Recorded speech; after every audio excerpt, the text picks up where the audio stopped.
every defector. Every time someone says he wants to work for the other side, this is the first question that you ask: can he be trusted? It's been that way for every defector in history, so the question should be asked about Saul of Tarsus too. As James Olson puts it, there's nothing more delectable than a good, juicy double agent operation. It doesn't get much better than to dupe your adversary with a controlled case. And once I saw that possibility for Saul, I couldn't unsee it. To put it bluntly, I think this was a juicy Roman double agent operation, and Saul's work under the name Paul amounted to a controlled operation. Now, how does that vetting process work? Maybe some of you know that already, but for those who don't, I'll briefly explain it. First step is a security screening. In the US, they use an SF-86 form. It's a 130-page questionnaire that you have to fill out. You can find it online. It covers everything: education, professional background, personal references, financial status, foreign contacts, travel, military history, affiliations, every connection you might have.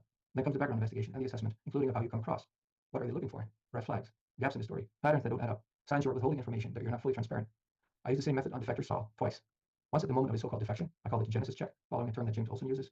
And once 20 years later, after his full career, it's called a reinvestigation.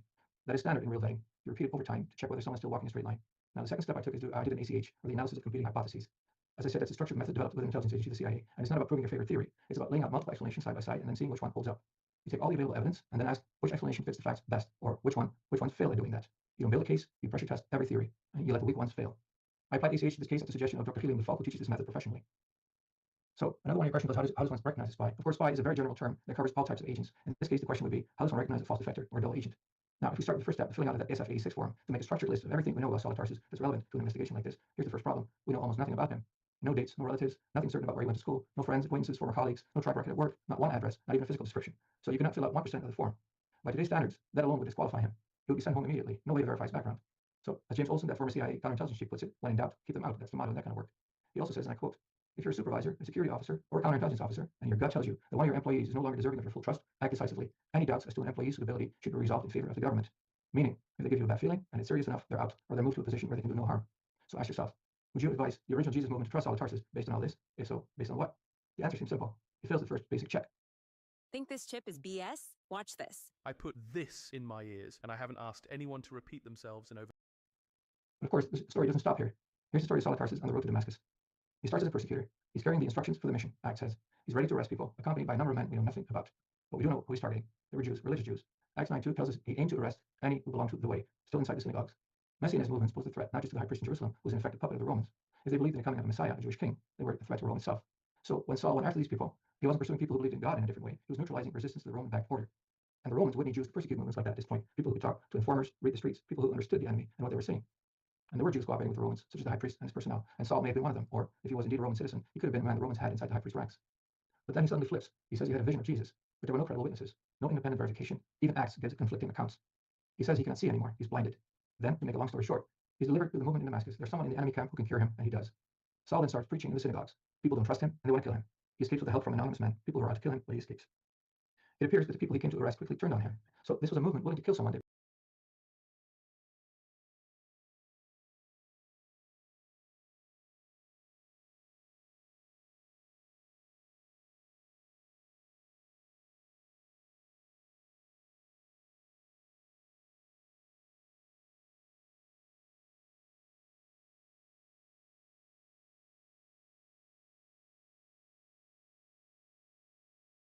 They believe had infiltrated them. That can tell you something about what kind of group that was. A group that was violent against suspected government personnel, and that would have been they would have to be persecuted just because of that. And then something strange happens, because Saul's desertion, that's what it was, had no consequences. There was no arrest, no trial, no punishment, no follow-up from his former employers. They just said, you want to join the enemy? Sure, that's all right, good luck. No way that would be the response to a real defection. From a counterintelligence perspective, that's a flashing red dashboard. You have a sudden shift in allegiance, a suspicious incident, unexpected help on the ground, and total silence from his old team. That's not a conversion, that's another kind of pattern. From a CIA standpoint or counterintelligence standpoint, red flags everywhere. If you're a Jewish resistance organization, why would you trust a guy with a story like that? And this almost made me fall off my chair when I read it. I was reading this neat list of things James Olson says we should look out for when someone when trying to determine if someone, a defector, is for real. I quote, the best indicator that an agent is bona fide is without any doubt production. Production is so important in smoking on double agents that a case officer should not be bashful in demanding from every new or prospective agent upfront proof of bona fides in the form of a significant piece of intelligence. So the first and most important thing to look for is this: is the defector giving you any good secrets? In Saul's case, the answer is clear: no. The big red flag in the whole story is this: he never shared any persecutor inside knowledge of the Jesus movement, not once. No information about persecution tactics, no names of informers or other people who are after them, no locations or where the persecutors were staying or planning to strike in Damascus, no warnings, nothing. And this was not a matter of access. He had access because he was carrying the instruction for the mission, Acts says. But when it came time to prove that he was legit, he delivered nothing. That's not how real defectors behave. Something is really wrong, it seems. Now let's look at the rest of James Olson's red flag checklist. The same tool used, I guess, by CIA counterintelligence when someone walks in claiming to defect. What would they notice about Saul if he was approaching them the way he approached the original Jesus movement? First, he shows no fear, no hesitation. That's not normal. Second, he presents as blind, disoriented, vulnerable. But that just makes people lower their guard. His classic trait traits appear broken and in need of help to get inside. It's not listed as a specific red flag. in Olson's terms, but it matches the type of story used when agents are dangled before the enemy in the hope that they will take anybody on the side so they can spy there. Olson describes several cases with similar scenarios. Third, Saul comes with a fully prepared cover story. It's neat, it's simple, and it cannot be verified. He heard the voice of Jesus. Fourth, he appears to have had an escape plan already in place. Why else would he trust the people who are helping him escape an assassination? He puts his life in their hands. He must have known them before. But who did he know in Damascus? If his persecutor colleagues were still around, there's your answer. They would also be capable of spotting assassins and foiling serious plans to kill Saul. He described this in Operation Messiah 2. Fifth, Saul pushes hard for access and leadership before anyone even knows that they can trust him. Meanwhile, back on the other side, his old colleagues show no alarm, no fear of exposure, no pursuit, no sign they felt betrayed. But they were not converted, so why go along with Saul's plans? They cannot have admired the belief in Jesus. They were there to persecute that movement. Also worth noting, there's no sign that Saul and his team ever prepared to transport prisoners from Damascus. We also talk about this in Operation Messiah. There were no logistics that would be needed. Taking people prisoner certainly aren't messiness in a foreign country, and then take them back to Jerusalem. That takes skill, that takes practice, and that takes a good team. If these were volunteers who offered their service to Saul, which is almost how Acts makes it out to be, where did they train for this? In the story, nobody even tried to take prisoners. It seems the part of the story was just a cover for a different kind of mission.